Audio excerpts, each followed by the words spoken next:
Hi there, people managers. Today I am talking about social media policies.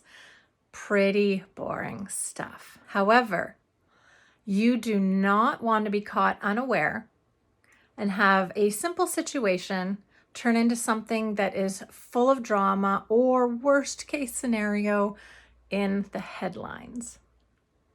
So, as a people manager, do not forget you're responsible for sometimes enforcing policies with your team.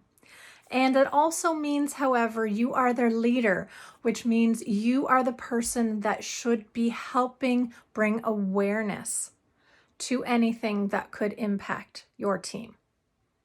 So let's get right to it and why this is such an important step that I always encourage in my leadership communications course.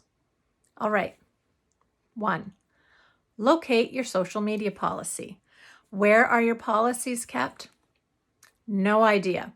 That is part of the Adventureland component of this action. If you aren't sure where policies are kept, please reach out to your human resources department. Step 2, read the policy. Pretty easy? No, not really.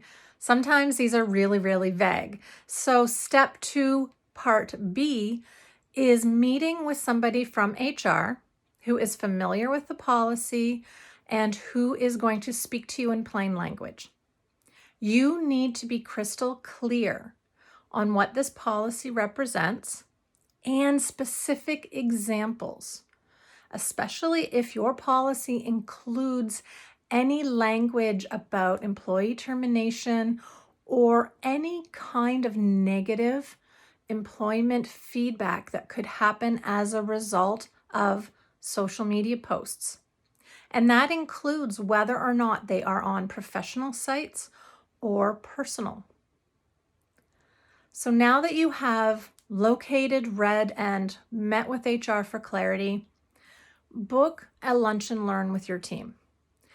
Policies are not the most fun to go through, so kind of make it a conversation.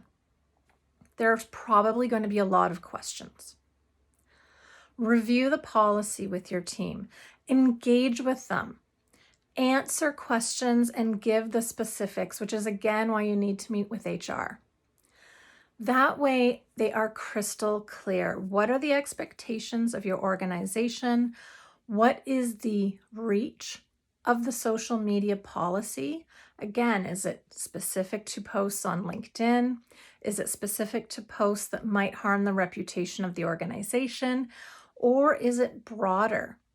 And does it matter whether you're connected to them or whether you see the questionable post yourself or somebody raises it and brings it to your attention? Again, you are their manager. You are there to guide them and ensure that you understand how you will also work within the policy and how it might affect what you're posting as well. And it really does vary from organization to organization, and it can change incredibly quickly, usually as the result of something that is not appropriate.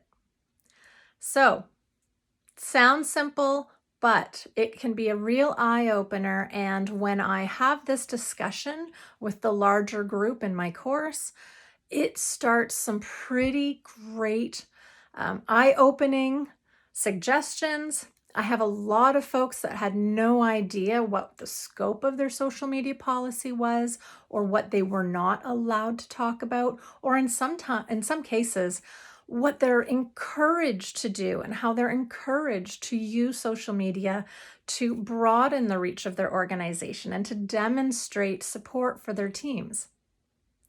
So, next lunch and learn, take a few moments, familiarize yourself with your social media policy, and then share that understanding to enrich the knowledge of your team.